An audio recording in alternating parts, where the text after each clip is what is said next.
अभी हम वैशाली जिले के रतनपुरा पंचायत में है और यहाँ पर एक ऐसा वृक्ष है, वर्षों से एक ही माने तरह के नज़र आ रहा है। लोगों का इसमें आस्था है, इनको कहना माने बहुत लोगों का कहना है कि जब से माने सैकड़ों वर्षों से जो पेड़ है इसी तरीके के है, न तो विशाल वृक्ष होता है और नहीं तो कमता है। और ख़ास कर यहाँ का क्या मानता है, क्या आस्था लोगों का है, आपको हम लोगों से बात करवाएंगे तो पता चलेगा कि इस पेड़ में वाकई माने किस रूप में लोग देखते हैं। पता चलता है कि कुछ माता सती का स्थान बताते हैं, तो कुछ माने कुछ और भी पुरानी कहानी बताते हैं। चलिए लोगों से बात करते हैं और पता चलता है कि आखिर वाकई में इस पेड़ की कहानी क्या है। वह इस पेड़ की क्या कहानी थोड़ा बताइएगा। इस पेड़ की कहानी है कि अंग्रेज़ों का जब राज था उस समय एक ग्वालिन दही बेच करके गांव से जा रही थी, तो अंग्रेज़ों का जो सिपाही सब था उसके साथ इसी जगह छेड़खानी करना चाहा। इस पर वह देखी बहुत पहले के सच्चा लोग रहते थी, वह बोली कि हे धरती माँ फट जाइए, जो हम इसमें संपूर्ण हो जाएं, जो हमारा इज्जत बच जाए।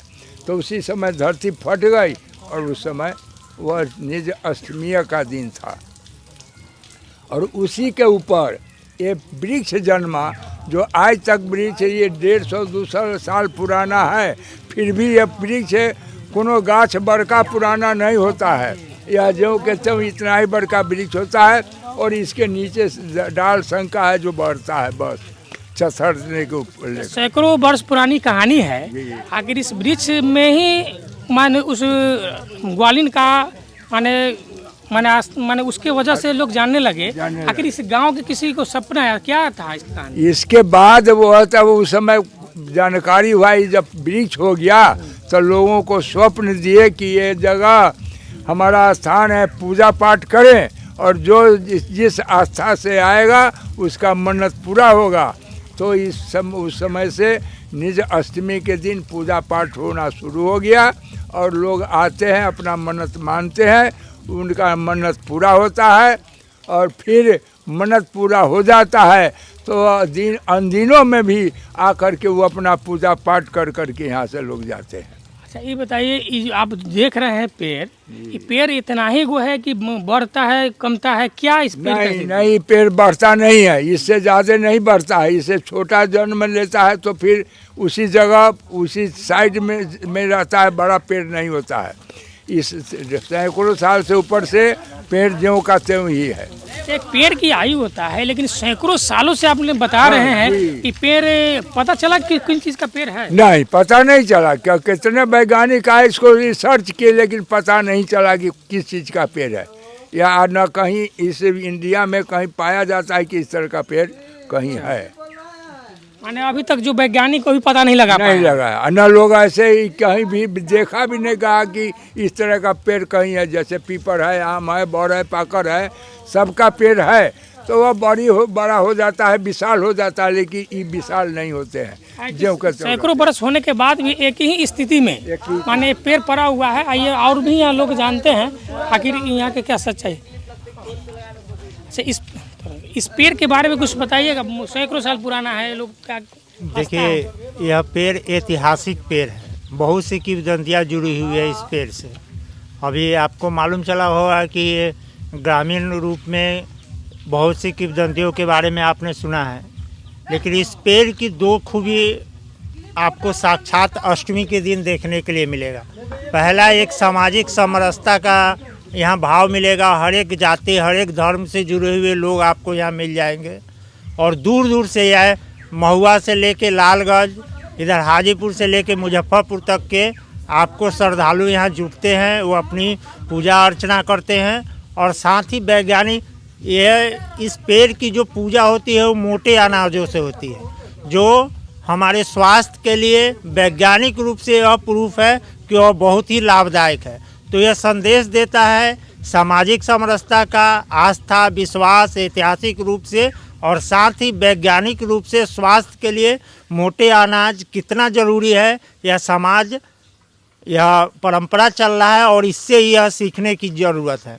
साथ ही आज पर्यावरण, सनातन में जो पर्यावरण की पूजा होती है, किंवदंतियाँ जुड़ी हुई है, आस्था जुड़ा हुआ है, लेकिन इसके साथ साथ पर्यावरण का जो संदेश है कि पेड़ों को किस तरह सुरक्षित करके पर्यावरण को स्वच्छ किया जा सकता है, आप इसका जीता जागता नमूना लोगों के मन में कितना पर्यावरण के प्रति श्रद्धा है ग्रामीण क्षेत्र में, यह शहर के लोगों को भी सीखने की ज़रूरत है कि आप पेड़ को सुरक्षित कीजिएगा, आगे आने वाले भविष्य को सुरक्षित कीजिएगा। और साथ ही साथ वैज्ञानिक रूप से इस पेड़ की पहचान करने की आवश्यकता है कि बहुत से पेड़ का एक एज लिमिट होता है कि इतने दिनों तक यह रहता है, लेकिन आप जिनसे पूछेंगे वो कहेंगे कि उनके पूर्वज से उनके पूर्वज इतने वर्षों से यह पेड़ जिस स्थिति में है वो उसी तरह है। बहुत सा आपदा भी आया, मौसम भी परिवर्तन हुआ, लेकिन इस पेड़ में वह कौन सा गुण है जो यह अस्थायी रूप से है। अगर वैज्ञानिक रूप से इसका खोज किया जाए तो शहरों में जहाँ पेड़ सूख जाते हैं या पर्यावरण रूप से वह सही नहीं हो पाता, अगर इस पेड़ के बारे में जान के हम बहुत से चीज़ों को पर्यावरण के प्रति इसको स्वच्छ कर सकते हैं, पेड़ को संरक्षित कर सकते हैं। इसलिए इस पेड़ पर खोज होना और इस पर रिसर्च होना बहुत ही आवश्यक है। जहाँ तक पूजा पाठ की बात होता है, 8वीं के दिन ही क्यों होता है? अष्टमी के दिन श्रद्धा है, लोगों की मान्यता है और देवी स्वरूप है। आप देवी के रूप में पूजा करते हैं, मातृत्व शक्ति की पूजा करते हैं, इसलिए अष्टमी के विधि विधान जो हमारे बड़े बुजुर्ग हैं उनके से पूछिएगा, आपको मालूम चलेगा। अष्टमी हमारे धर्म में, हमारे समाज में बहुत ही शुद्ध दिन माना जाता है और उसमें मातृशक्ति की पूजा होती है। इसलिए इस पेड़ को माँ भी जीवनदायिनी है और वृक्ष भी जीवनदायिनी है, इसलिए दोनों जीवनदायिनी का अष्टमी को पूजा किया जाता है। और भी लोग इनसे बात करते हैं कि यहाँ ये जो देख रहे हैं वृक्ष सैकड़ों साल पुराना है, इसके बारे में कुछ आप बताइए। इसके बारे में बहुत से प्रकार के मामला पूर्वजों द्वारा किया गया है। इस एक बार ऐसा मामला हुआ था कि जो कहानी आप बड़े बुजुर्ग से सुने भी हैं कि एक ग्वालिन आई थी और वो उस पर ध्वस्त धरती माँ में चली गई और वो वृक्ष टूट गया। फिर रेलवे लाइन जब अंग्रेजों ने शुरू किया था, उसका कुछ लोग आकर के उस पेड़ को डिस्टर्ब करना चाहे तो बहुत से अंग्रेज वहाँ पर जैसे बेहोश हो गए, बहुत से अंग्रेज जो है वहाँ से चल गए। फिर वहाँ पर रेलवे लाइन को टेढ़ा किया गया।